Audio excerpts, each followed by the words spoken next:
Yesus, Yesus, Yesus, ku katakan dengan sungguh-sungguh panggil namanya.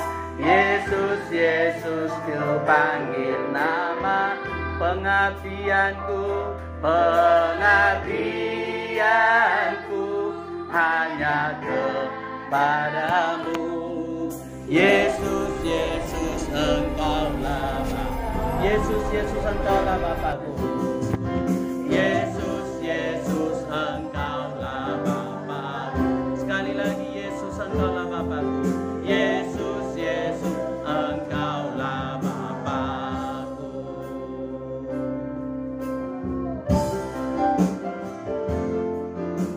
Hati kami mengatakan Tuhan, bahwa kami mengabdikan hidup kami kepadamu. Dan hati kami mengatakan Tuhan, bahwa Engkaulah Yesus satu-satunya Tuhan dan Juru Selamat kami yang memimpin kami, menuntun kami. Bapa, gembalakanlah hidup kami ini, agar sampai ke padang rumput yang hijau, ke mata air yang tenang. Gembalakanlah hidup kami ini Tuhan, agar kami sampai ke perhentian yang kekal itu. Dan itulah kerinduan hati kami. Berkatilah kami yang hadir siang hari ini. Kalau kami akan mendengarkan firman-Mu, biarlah Tuhan yang mengurapi kami, mengurapi pendengaran hati dan pikiran kami, agar kami fokus kepada Tuhan dalam mendengarkan firman-Mu. Sembunyikan hamba-Mu di balik salib-Mu, biarlah Kristus yang berkata-kata lewat firman-Mu saat ini. Terpujilah nama-Mu Bapa. Waktu, kesempatan, dan suasana ini kami serahkan ke dalam tangan Tuhan. Dalam nama Yesus, haleluya, amin. Silakan duduk Bapak Ibu Saudara. Shalom. Wah, agaknya lemas ya. Shalom. Ya, puji Tuhan. Walaupun kita tidak seberapa, jangan karena dilihat kursi banyak yang kosong, ya itulah beban kita, ya. Beban kita bersama-sama. Kita mau mengambil satu beban untuk pekerjaan Tuhan. Ya, kalau kita terbeban, minimal kita mendoakan.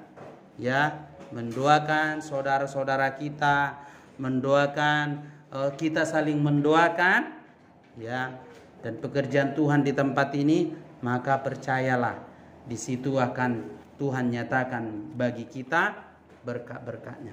Nah, Bapak Ibu Saudara, hari ini kita akan belajar Alkitab kita, satu ayat yang sangat luar biasa yang boleh memberkati kehidupan saya. Ayat ini sudah lama berbicara di hati saya, cuman dalam hati ya nanti aja dulu ya. Tetapi Tuhan berulang-ulang mengingatkan ini kembali kepada saya dan saudara. Kita baca Alkitab kita dalam Keluaran pasal 3 ayat 5. Keluaran pasal 3 ayat 5. Satu ayat saja kita belajar ayat ini, kita cerna ayat ini, kita pelajari dan kita lakukan ayat ini sehingga kita bertumbuh bersama sesuai dengan kehendak Tuhan. Keluaran pasal 3 ayat 5 kita akan baca bersama-sama pada hitungan yang ketiga. 1, 2, 3. Lalu ia berfirman, janganlah datang dekat-dekat, tanggalkanlah kasutmu dari kakimu, sebab tempat di mana engkau berdiri itu adalah tanah yang kudus. Nah, Bapak Ibu Saudara, sekali lagi saya bacakan.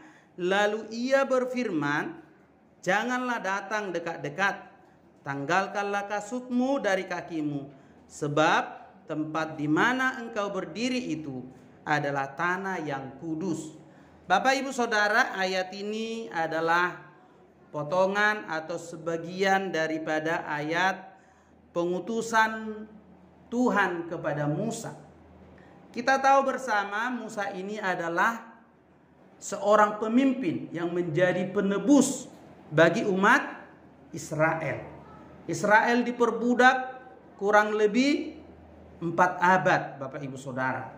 Ya, diperbudak, mereka sangat mengalami penderitaan, ya, di daerah Mesir.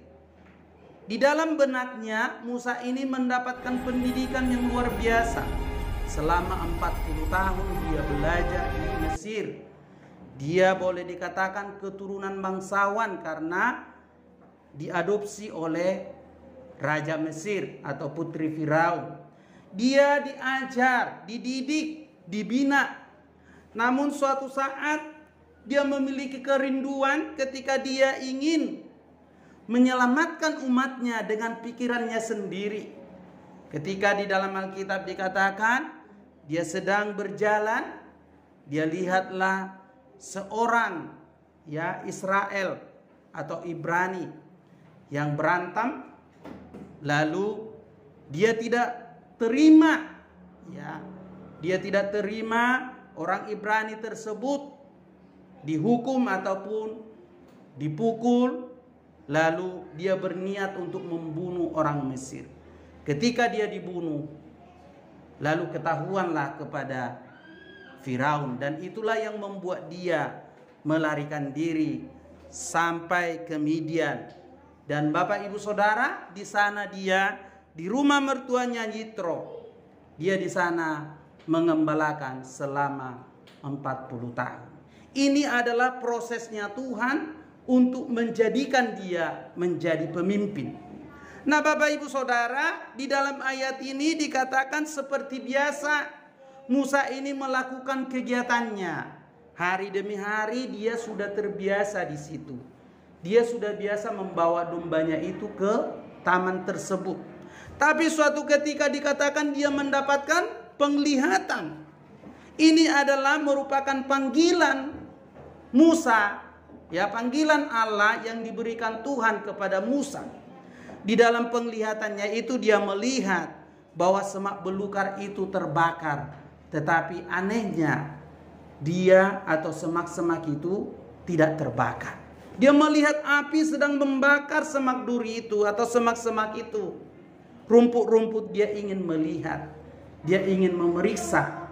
Dia ingin menengok apa yang kejadiannya. Di dalam ayat 4 dikatakan ketika dilihat Tuhan bahwa Musa menyimpang untuk memeriksanya, berserulah Allah dari tengah-tengah semak duri itu kepadanya, Musa, Musa, dan ia menjawab, ya Allah. Bapak Ibu Saudara, berbagai cara Tuhan pakai untuk memanggil saya dan saudara. Pada zaman perjanjian lama, memang panggilan itu Allah itu menyatakan dirinya, Allah itu, ketika ayat 4 dikatakan, ketika dilihat bahwa Musa menyimpang untuk memeriksa rumput-rumput tadi yang tidak terbakar itu, berserulah Allah dari tengah-tengah semak duri itu kepadanya, Musa, Musa, dan ia menjawab, ya Allah. Bapak Ibu Saudara, saya percaya kita Simanjuntak sudah dipanggil. Kita harus meyakini kita ada di sini karena panggilan Tuhan. Karena panggilan Tuhan, bukan karena maunya pikiran kita. Musa dia berpikir pada waktu itu menggunakan akalnya akan bisa menyelamatkan umat Israel. Tapi kenyataannya mentok. Tetapi panggilan Tuhan, ingat Bapak Ibu Saudara, panggilan Tuhan tidak pernah berubah kepada saya dan saudara. Sekalipun Musa pada waktu dia di Mesir, dia mencoba melakukan pekerjaan Tuhan atau panggilan dalam hatinya, ingin menyelamatkan Israel menggunakan akal pikirannya, gagal. Tetapi rencana Tuhan dalam hidupnya, dia akan menjadi penebus bagi umat Israel. Diwujudkan dengan caranya Tuhan. Diwujudkan dengan maksudnya Tuhan, dengan pendidikannya yang dari Tuhan. Dia tidak menyangka bahwa dia akan bertemu di sana dengan penglihatan yang aneh itu. Dia tidak pernah berpikir di dalam hatinya sehari-hari, udahlah, kayaknya beban atau panggilan jiwa saya menyelamatkan umatku di Israel sudah cukuplah. Kayaknya sudah pupus kalau bahasa sederhananya. Tetapi Bapak Ibu Saudara, sekalipun kadang-kadang tidak ada lagi pengharapan dalam benak kita, dalam pikiran kita, tetapi kalau memang itu kehendak Tuhan, itu panggilan Tuhan, itu rencana Tuhan, Tuhan akan mewujudkan dengan caranya sendiri. Amin. Itu harus kita meyakini. Bagaimana Musa tadi? Dia berpikir sudah inilah akhirnya, ketika dia tahu bahwa dia membunuh tentara Mesir. Dan pada waktu itu Firaun marah. Dia melarikan diri, Bapak Ibu Saudara. Nah, Bapak Ibu Saudara, di sini Allah menyatakan panggilannya pertama-tama kepada Musa. Ketika dipanggil, Bapak Ibu Saudara, Allah menyatakan kekudusannya. Dikatakan tadi, Musa, tinggalkan kasutmu. Ya, kekudusan artinya pemisahan diri kita dari dosa dan kejahatan. Kalau Tuhan memanggil saya dan saudara, maka kita harus meninggalkan dosa, kejahatan, serta kita harus mengabdi kepada kebenaran. Kalau itu tidak terjadi, maka panggilan Tuhan kepada Musa akan tidak terlaksana. Musa selaku hamba Tuhan harus senantiasa ingat bahwa Allah itu adalah Allah yang kudus. Di dalam perjanjian lama, ya, kekudusan Allah itu bisa menghanguskan. Maka ketika Tuhan ingin menyatakan dirinya, kalau kita baca perjanjian lama, maka dikatakan semua umat itu harus menjauh dari gunung, di mana Tuhan ingin menyatakan diri kepada mereka. Dan Musa tidak boleh melihat Allah itu sendiri, karena dikatakan Tuhan itu adalah api yang menghanguskan. Ini harus kita sadari, harus kita tanamkan sebagai orang yang dipanggil Tuhan, bahwa kita tidak boleh bermain-main di dalam panggilan Tuhan. Kita tidak boleh menganggap remeh panggilan Tuhan itu. Karena Bapak Ibu Saudara, percayalah, sekalipun di zaman kasih karunia, ya, zaman kasih karunia tidak seperti perjanjian lama yang langsung hari itu melanggar kekudusan, langsung mati terbakar. Tetapi tetap kekudusan Tuhan itu harus tetap kita junjung tinggi. Karena kemurahan Tuhan kita diberi kesempatan. Ingat Bapak Ibu Saudara, pada waktu ya Raja Daud dan tentaranya membawa tabut perjanjian, ya, pada saat tabut perjanjian itu oleng, dan orang-orang yang mengangkut itu ada yang berusaha mengangkat atau menahan supaya tabut itu tidak jatuh. Apa yang terjadi? Mereka mati.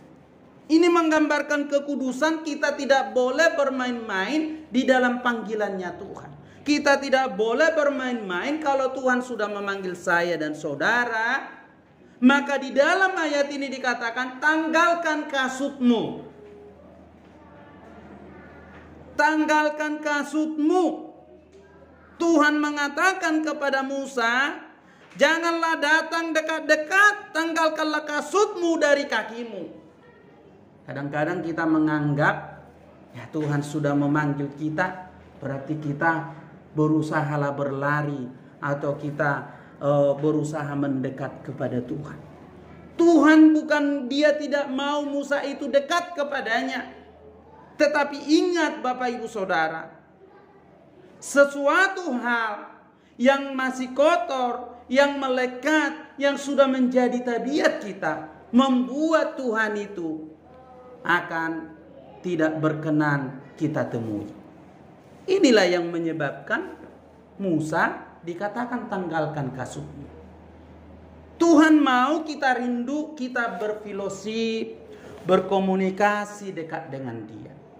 Tetapi Bapak Ibu Saudara, ketika sesuatu hal yang tidak berkenan di hadapan Tuhan, maka saya dan saudara, kehadiran kita bisa tidak berkenan di hadapan Tuhan. Yang pertama kita lihat di dalam ayat ini Bapak Ibu Saudara, bahwa kita harus mempelajari 3 hal dari ayat ini. Dikatakan tadi bahwa ketika Musa ingin melihat dan ingin mendekat, ya, datang menghampiri api yang terbakar tadi Bapak Ibu Saudara, Tuhan katakan apa? Tanggalkan kasutmu. Ini berbicara Bapak Ibu Saudara, pertama-tama pada saat kita dipanggil Tuhan, maka kita harus menanggalkan segala hal, tabiat-tabiat, kesombongan, ya, yang mengandalkan kekuatan kita, mengandalkan pikiran kita di dalam melakukan panggilan Tuhan. Dalam ayat ini dikatakan melepaskan kasut, artinya kita harus melepaskan kesombongan kita, kekuatan kita, keangkuhan kita. Kita menganggap kita mampu, tetapi hendaklah kita, Bapak Ibu Saudara, ketika kita memenuhi panggilan Tuhan, ketika Tuhan memanggil saya dan saudara, kita harus dewasa di dalam pemikiran, tetapi menjadi anak-anak di dalam dosa. Dalam 1 Korintus 14 ayat 20 dikatakan begini, saudara-saudara, janganlah sama seperti anak-anak dalam pemikiranmu. Jadilah anak-anak dalam kejahatan, tetapi orang dewasa dalam pemikiranmu. Jadi bagaimana saya dan saudara ketika kita ingin menghampiri Tuhan, Tuhan memanggil saya dan saudara, maka di dalam ayat ini kita menanggalkan kasut. Itu berbicara tentang kesombongan, berbicara tentang keangkuhan, berbicara tentang tabiat-tabiat lama kita yang masih melekat di dalam diri kita. Maka Paulus katakan kepada jemaat Korintus, saudara-saudara, janganlah sama seperti anak-anak dalam pikiranmu. Jadilah anak-anak dalam kejahatan, tetapi orang-orang dewasa dalam pikiranmu. Tuhan mau saya dan saudara dewasa dalam pikiran perkara rohani, tetapi menjadi kanak-kanak dalam kejahatan. Berarti kita harus menjadi anak-anak kecil, adalah umat yang tidak mengerti dan belum mengerti tentang kejahatan, melakukan segala sesuatu dengan ketulusan dan kepolosan. Anak-anak ingat Bapak Ibu Saudara, mereka itu tulus, polos. Maka dalam ayat ini, secara rohani, Tuhan mau kita tulus, polos di dalam memenuhi panggilan Tuhan. Jadilah dewasa dalam pikiranmu, tetapi hendaklah kita menjadi anak-anak dalam kejahatan. Maka di dalam ayat ini dikatakan, saat kita dipanggil Tuhan, maka kita harus menanggalkan kasut kita. Itu berbicara tentang kesombongan, keangkuhan hidup, kesombongan kita yang ingin menonjolkan diri kita, pikiran kita. Tapi kita menjadi dewasa dalam pikiran, kita menjadi anak-anak di dalam dosa ataupun kelakuan-kelakuan yang tidak berkenan di hadapan Tuhan. Yang kedua, Bapak Ibu Saudara, dikatakan dalam ayat ini bahwa mengapa Tuhan menyuruh Musa untuk menanggalkan kasut. Yang kedua, Allah memperingatkan Musa agar tidak bersikap kurang sopan pada saat mendekat kepadanya. Dikatakan apa di dalam ayat ini? Musa, janganlah kamu mendekat. Dikatakan janganlah datang dekat-dekat. Tanggalkan kasutmu, sebab tempat di mana engkau berdiri itu adalah tanah yang kudus. Artinya Bapak Ibu Saudara, saat kita datang menghampiri Tuhan, saat saya datang beribadah, saat kita datang untuk berdoa, melakukan kegiatan ibadah kita, jangan kita menganggap atau jangan kita berpikir kurang sopan bahwa kita bisa bermain-main di hadirat Tuhan. Tegas dikatakan dalam ayat ini, jangan mendekat-dekat, sebab tanah yang kamu injak itu adalah tanah yang kudus.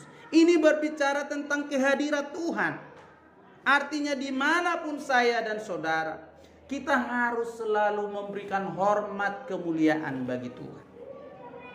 Kita tidak boleh bertindak atau bersikap kurang sopan saat kita mendekat kepada Tuhan.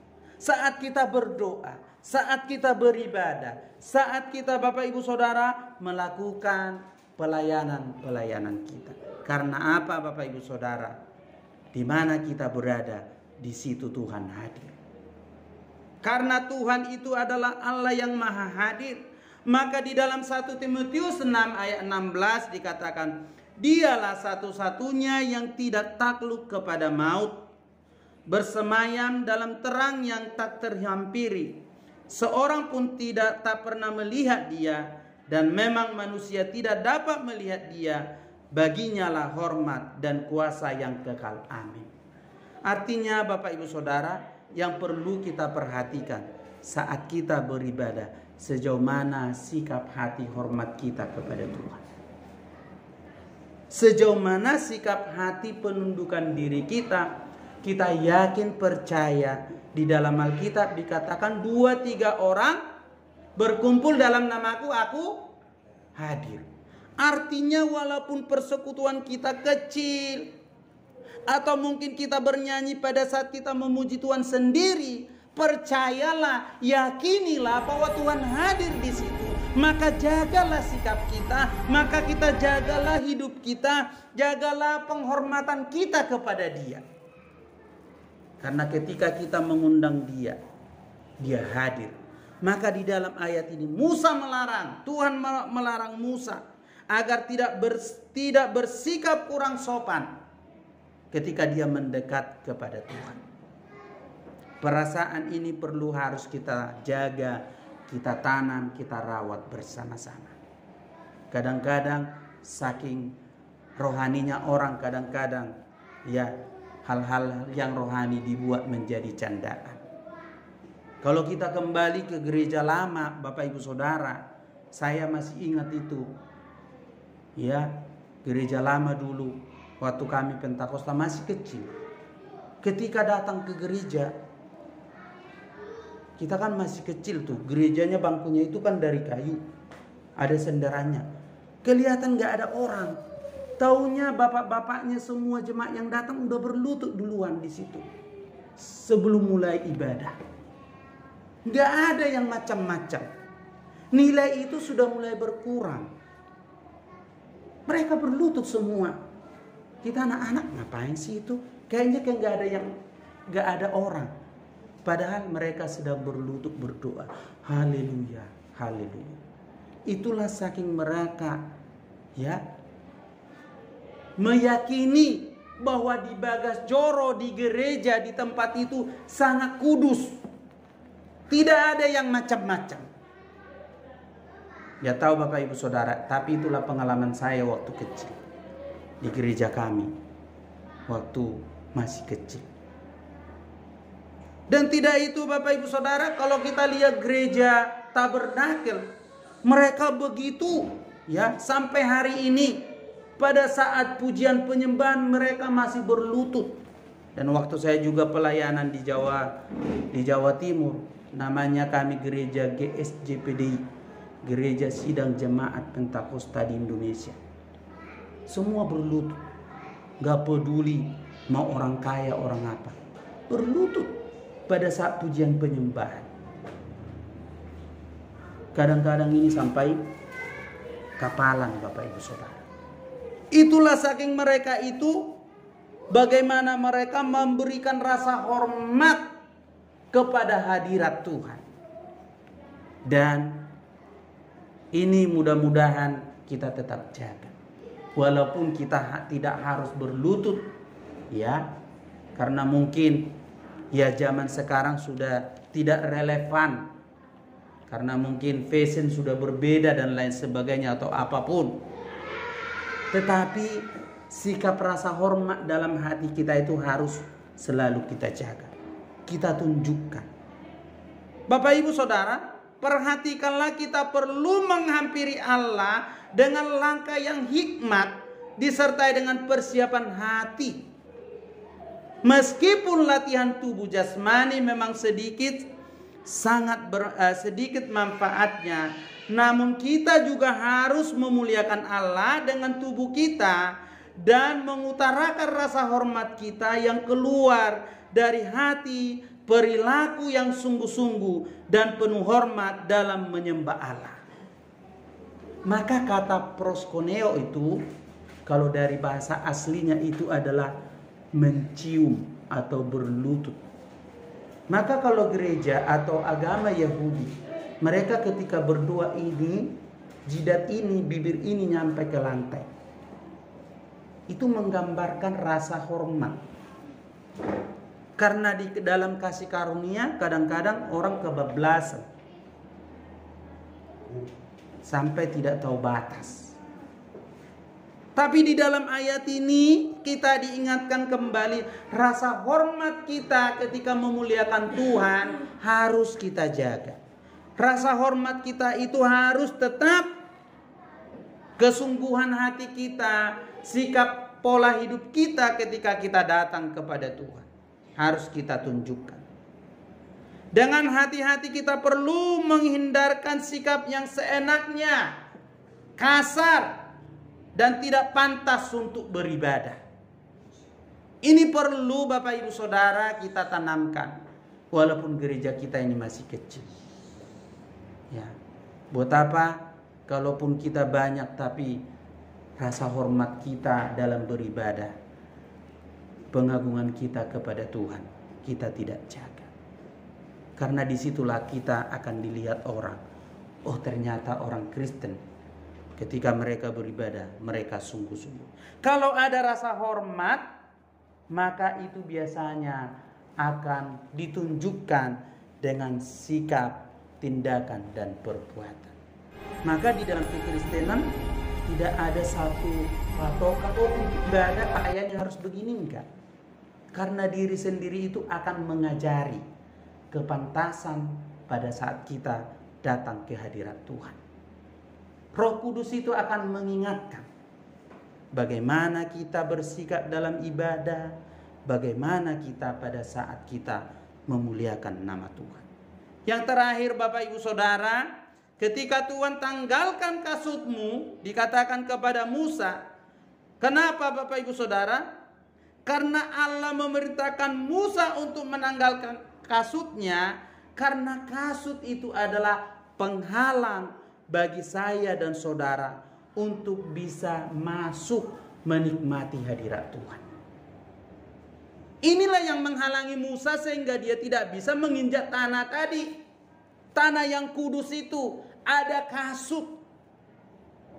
Dia harus melepaskan. Artinya Bapak Ibu Saudara, kadang-kadang kehadirat Tuhan kita tidak bisa rasakan, kita tidak bisa alami, kita tidak bisa nikmati Bapak Ibu Saudara, karena masih ada kasut, hal-hal penghalang yang membuat saya dan saudara tidak dapat menikmati hadirat Tuhan. Maka Tuhan sangat tegas mengatakan kepada Musa, tanggalkan kasutmu. Kalau kamu ingin merasakan hadiratku, kalau kamu ingin aku jumpai, kalau kamu ingin merasakan hadirat Tuhan dalam persekutuanmu, dalam ibadahmu, dalam segala hal kehidupanmu, maka dikatakan di dalam ayat ini, tanggalkan kasutmu. Dosa yang kecil sekalipun, karena sifat dosa itu akan membuat kita menjauh dari Tuhan. Maka di dalam ayat ini dikatakan, Musa tanggalkan kasutmu. Saya tidak tahu Bapak Ibu Saudara, hal-hal apa saja yang menghalangi kita, menghalangi saya dan saudara, sehingga ketika kita memuji Tuhan atau kita berdoa lipat tangan Bapak Ibu Saudara, menaikkan pujian di rumah kita masing-masing, kita tidak merasakan hadirat Tuhan. Saya tidak tahu.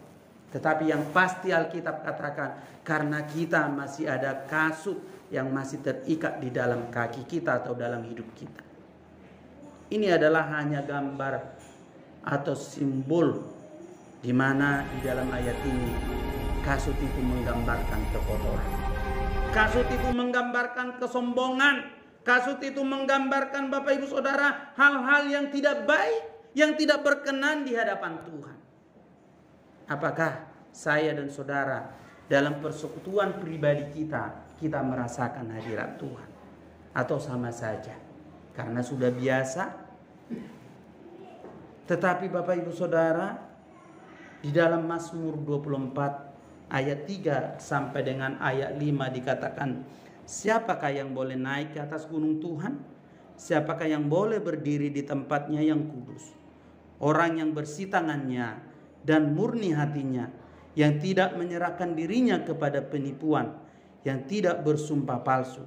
Dialah yang akan menerima berkat dari Tuhan dan keadilan dari Allah yang menyelamatkan dia.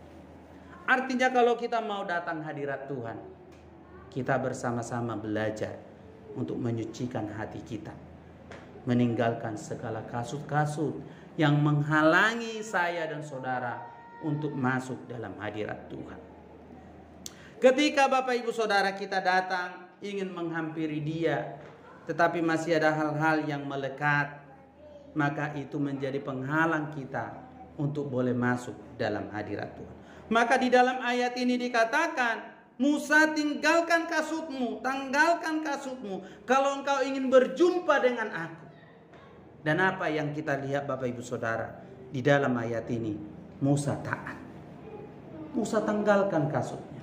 Maka di dalam ayat ini dikatakan, kalau kita lihat di dalam ayat 6, lagi ia berfirman, akulah Allah ayahmu, Allah Abraham, Allah Ishak, dan Allah Yakub. Lalu Musa menutup mukanya sebab ia takut memandang Allah. Itu menyatakan kekudusan Tuhan yang luar biasa. Ketika Musa taat, lalu kita lihat Bapak Ibu Saudara, ada kelanjutan dari panggilan tadi. Tuhan menyatakan dirinya kepada Musa. Ketika hal-hal yang menghalangi saya untuk masuk dalam hadirat Tuhan kita tinggalkan, kita tanggalkan Bapak Ibu Saudara, apa yang akan kita dapatkan? Di dalam Mazmur tadi, kita akan diberkati. Kita akan menerima berkat, kelepasan, keselamatan dari Tuhan. Dan kalau kita lihat di dalam ayat ini Bapak Ibu Saudara, ketika kita belajar menanggalkan kasut yang menghalangi saya dan saudara untuk tidak dapat merasakan hadirat Tuhan, maka Tuhan akan menyatakan pribadinya, kuasanya, kehendaknya, penyertaannya kepada saya dan saudara. Semakin seseorang dekat kepada Tuhan, maka dia akan semakin melihat kekudusan Tuhan. Semakin seseorang dekat kepada Tuhan, maka dia akan semakin melihat bahwa sungguh Dia yang kita sembah, Dia yang agung, Dia yang mulia adalah Tuhan yang Maha Kudus. Oleh karena itu Bapak Ibu Saudara, saya tidak panjang-panjang di dalam menyampaikan firman Tuhan. 3 hal yang perlu saya dan saudara lakukan, pelajari pada saat kita datang kepada Tuhan. Pada saat kita Bapak Ibu Saudara dipanggil Tuhan, maka yang pertama dalam ayat ini, kita harus menanggalkan kasut. Kasut itu berbicara ke semua tabiat daging, hal-hal yang kotor harus kita tinggalkan. Yang kedua Bapak Ibu Saudara, kita harus bersikap hormat di dalam hadirat Tuhan. Jangan kita menganggap sepele atau menganggap kita kurang sopan ketika kita menghampiri Dia. Dan yang terakhir Bapak Ibu Saudara, kita disuruh menanggalkan kasut. Dengan maksudnya Bapak Ibu Saudara, karena kasut itu adalah penghalang bagi saya dan saudara untuk dapat menikmati hadirat Tuhan. Demikianlah renungan kita di siang hari ini. Kiranya Tuhan Yesus memberkati saya dan saudara. Kita semakin hari semakin bertumbuh dalam pengenalan kita dan pengabdian kita kepada Tuhan. Kiranya Tuhan memberkati kita semua.